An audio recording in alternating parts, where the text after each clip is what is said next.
இந்த நிகழ்ச்சியோட மிகப்பெரிய நோக்கமே பாரம்பரியமான விஷயங்களை தேடி பிடிச்சி எடுத்து கொண்டு வந்து உங்ககிட்ட சேர்க்கணுங்கிறது தான். அந்த வகையில பாரம்பரிய மருத்துவம் பத்தி இப்ப நம்ம பார்க்கலாம். யோகேஷ், பாரம்பரிய மருத்துவமுறை அப்படின்னு சொன்னீங்க. இப்ப இந்தியாவில பார்த்தா நிறைய பாரம்பரிய மருத்துவமுறைகள் இருக்கு. அதில் நம்ம எதை பத்தி பார்க்க போறோம்? இன்னைக்கு வந்து நேச்சுரோபதி மருத்துவம் பத்தி நம்ம பார்க்கலாம். வணக்கம், நான் டாக்டர் ஜெனிஃபர் டயானா, நாகர்கோயில இருந்து நேச்சுரோபதி பிசிஷியன். ஸோ இன்னைக்கு நேச்சுரோபதி அப்படின்றது வந்து இன்னைக்கு மோஸ்ட் ஆஃப் த பீப்புளுக்கு தெரிய வந்துடுச்சு என்ன அப்படின்றது. இயற்கையா கிடைக்கக்கூடிய பொருட்களை வச்சு செய்யக்கூடிய மருத்துவம் தான் இந்த இயற்கை மருத்துவம். என்ன மாதிரியான இயற்கை பொருட்கள் கிடைக்குது?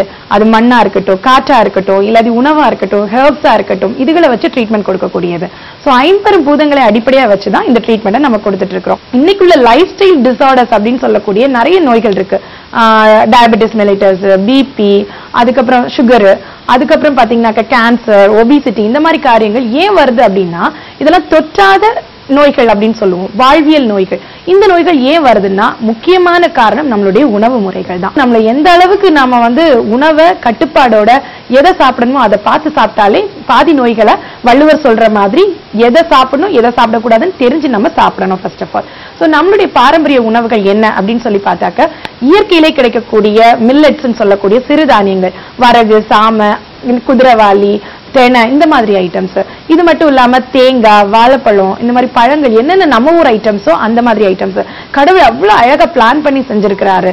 எந்த சீசனுக்கு எந்த ஃப்ரூட்ஸ் வேணும், எந்த வெஜிடபிள்ஸ் வேணும், எந்த மண்ணுக்கு என்ன காய்கறி விளையும், பழங்கள் விளையும் அப்படின்னு சொல்லி அவரு ஏற்கனவே கால்குலேட் பண்ணி தான் நம்ம உலகத்துல நம்மள படைச்சு அமைச்சிருக்கிறாரு. நம்மளுடைய லைஃப் ஸ்டைல எது தேவையில்லையோ அதை தூக்கி நம்ம உள்ள இன்கார்பரேட் பண்ணிட்டு இருக்கிறோம். ஃபார் எக்ஸாம்பிள், நம்மளுடைய முன்னாடி காலங்கள்ல பாத்தீங்கன்னா பிரம்ம முகூர்த்த நேரம் சொல்லக்கூடிய 4 to 6 கண்டிப்பா எல்லாரும் எந்திரிச்சிருவாங்க. ஆனா இப்ப யாரு அந்த டைம்ல எந்திரிக்கிறோம்? அப்படி எந்திரிச்சாலும் அவசரமா வேலைக்கு போகணும் அல்லது ஸ்கூலுக்கு போகணுங்கிறதுக்காக எந்திரிக்கிறோமே தவிர்த்து நம்மளே ஒரு நல்ல தூக்கத்துக்கு அப்புறம் எந்திரிக்கிறது இல்ல.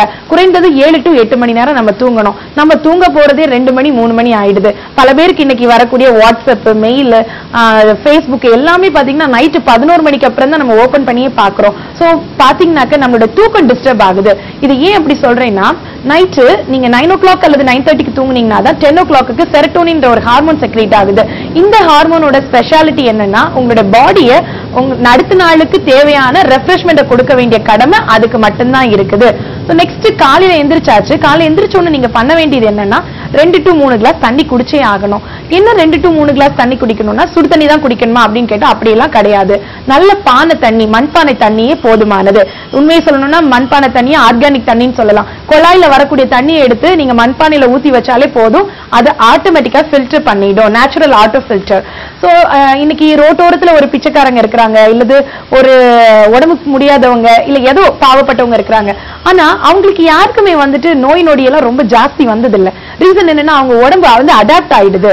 அந்த புகைக்கும் அந்த அழுக்குக்கும் அந்த கிருமிகளுக்கும் அடாப்ட் ஆயிடுது. ஸோ பாடி வந்து நம்மளுடைய இயற்கையில எப்படி படைக்கப்பட்டுச்சுன்னா, ஒரு ஆன்டிஜன் உள்ள போச்சுதுன்னா நம்மளுடைய பாடி ஆன்டிபாடிஸை கிரியேட் பண்ணிடும். பட் ஆனா இன்னைக்குள்ள சிச்சுவேஷன்ல நாம என்ன பண்றோம், எல்லாத்துல இருந்தும் நம்மள விலக்கி வைக்கணும்னு நினைச்சிட்டு நம்ம பல வேளைகள்ல ஆன்டிபாடிஸை கிரியேட் பண்ண மறந்துடுறோம். சோ அதனாலதான் நமக்கு காலையில பச்சை தண்ணி, சாதாரண குழாய் தண்ணி, பானையில வச்சு ஆர்கானிக் வாட்டர் போதுமானதுன்னு சொல்றேன்.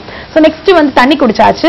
தண்ணி குடிச்சதுக்கு அப்புறம் நிறைய பேரோட ஒரு இன்டென்ஷன் என்ன இருக்குன்னா டீ காஃபி சாப்பிடணும் அப்படின்னு சொல்லிட்டு. சோ இந்த டீ காஃபி சாப்பிடுறதுனால எவ்வளவு கெட்டது இருக்கு அப்படின்னா, எல்லா டீலையும் கிட்டத்தட்ட 12 to 13 பெஸ்டிசைட்ஸ் கலந்துருக்காங்கன்னு யோசிச்சு பாருங்க. காலையில எந்திரிச்ச உடனே நீங்க ஒரு டீ குடிக்கிறீங்க உற்சாகத்துக்காக, உங்களுடைய நரம்புகளை தூண்டுறதுக்காக. ஆனா அது இன்டைரக்டா உங்களுடைய வாழ்க்கையை கெடுத்துட்டு இருக்குது. உங்களுக்கே தெரியாம உங்களுடைய நரம்புகளை பாதிச்சுட்டு இருக்குது. So tea coffee is not good for health actually. So நீங்க அப்ப டீ காஃபிக்கு பதிலா என்ன எடுக்கலாம்? நமக்கு என்ன ஆயிடுச்சு, சூடா ஏதாவது ஒண்ணு சாப்பிடணும் அப்படிங்கிற ஒரு இன்டென்ஷன் வந்துடுச்சு. அப்ப டீ காஃபிக்கு பதிலா என்ன எடுத்துக்கலாம் அப்படின்னு சொல்லி பாத்தீங்கன்னாக்க லெமன் ஹனி ஜூஸ் எடுத்துக்கலாம். எலுமிச்சப்பழம் உங்க வீட்டுல கிடைக்கும், ஒரு அரை பழம் எலுமிச்சப்பழம் எடுத்துக்கோங்க, ஒரு கிளாஸ் தண்ணி எடுத்துக்கோங்க, கொஞ்சம் தேன் தேவைக்கு போட்டு மிக்ஸ் பண்ணி சாப்பிட்டுக்கோங்க. இல்லைன்னா சுக்கு காஃபி எடுத்துக்கோங்க, புதினா டீ எடுத்துக்கோங்க. இதெல்லாம் ரொம்ப ரொம்ப ஹெல்ப்ஃபுல்லாக இருக்கும். நீங்க காலையில சாப்பிடக்கூடிய அந்த உணவு தான் உங்களோட நாள் ஃபுல்லா உங்களை வழி நடத்த போகுது. அப்போ நீங்க காலையில நல்ல ஒரு உணவு கண்டிப்பா சாப்பிடணும். எப்படி சாப்பிடணும்னா, நைட்டு ஃபுல்லா நீங்க பிரேக்ஃபாஸ்ட்ங்கிற மீனிங்கே என்னன்னா பிரேக்கிங் த ஃபாஸ்ட். நைட்டு ஃபுல்லா ஒரு 10-12 மணி நேரம் சாப்பிடாம இருக்கிறீங்க, அந்த ஒரு உணவு உண்ணா நோன்பை ஒரு உணவை கொடுத்து பிரேக் பண்றது. சோ காலையில தண்ணி குடிச்சு நம்ம கிட்டத்தட்ட பிரேக் பண்ணிட்டோம். அடுத்தது நம்ம லெமன் ஹனி ஜூஸோ இல்ல சுக்கு காஃபியோ குடிச்சு பிரேக் பண்ணியாச்சு. நெக்ஸ்ட் பாத்தீங்கன்னா நம்மளோட சூதனிங் டயட்டா எடுத்துக்கணும். சூதனிங் டயட்னா மைல்டான டயட்டா இருக்கணும். ஆனா நிறைய குவான்டிட்டி எடுத்துக்கோங்க, உங்களுக்கு வயிறு நிறைய. ஃப்ரூட்ஸ் எடுத்துக்கலாம், வெஜிடபிள்ஸ் எடுத்துக்கலாம், ஃப்ரூட் சாலட்ஸ், வெஜிடபிள் சாலட்ஸ், இல்லாட்டி நீங்க நார்மலா இட்லி, தோசை, பொங்கல், வடை சாப்பிடுங்க. ஆனா வயிறு நிறைய சாப்பிடுங்க. இந்த உலகத்திலே தி பெஸ்ட் ஃபுட்னா நம்மளோட இட்லி தான் அப்படின்னு சொல்லி WHO அனௌன்ஸ் பண்ணிருக்காங்க. சோ அந்த ஃபுட்டை சாப்பிடறதுல தப்பே கிடையாது. சோ நெக்ஸ்ட் நீங்க சாப்பிட்டாச்சு, 11 மணிக்கு போல ஏதாவது சாப்பிடணும், டீ குடிக்கணும் அப்படின்னு நினைச்சீங்கன்னா கூட முடிஞ்ச மட்டும் இப்ப நிறைய இடங்கள்ல அவேர்னஸ் வர ஆரம்பிச்சிருச்சு. சுக்கு காஃபி, சுக்கு பால் விற்க ஆரம்பிச்சிட்டாங்க. அந்த காஃபி கூட நீங்க எடுத்துக்கலாம். நெக்ஸ்ட் பாத்தீங்கன்னா இல்ல எனக்கு அதெல்லாம் அவைலபிலிட்டி இல்ல, எனக்கு ஃப்ரூட் ஜூஸா எடுத்தா நல்லா இருக்கும் அப்படின்னு நினைச்சா ஃப்ரூட் ஜூஸ், பட் பாலும் சீனியும் போடாத ஜூஸ் எடுத்துக்கோங்க. அது மாதிரி இளநீ எடுத்துக்கலாம் நீங்க. நெக்ஸ்ட் பாத்தீங்கன்னாக்கா மத்தியான சாப்பாடுல கொஞ்சம் ரைஸ் எடுத்துக்கோங்க, 2 கூட்டு வச்சு எடுத்துக்கோங்க, பொரியல் 2 பொரியல் வச்சுக்கோங்க.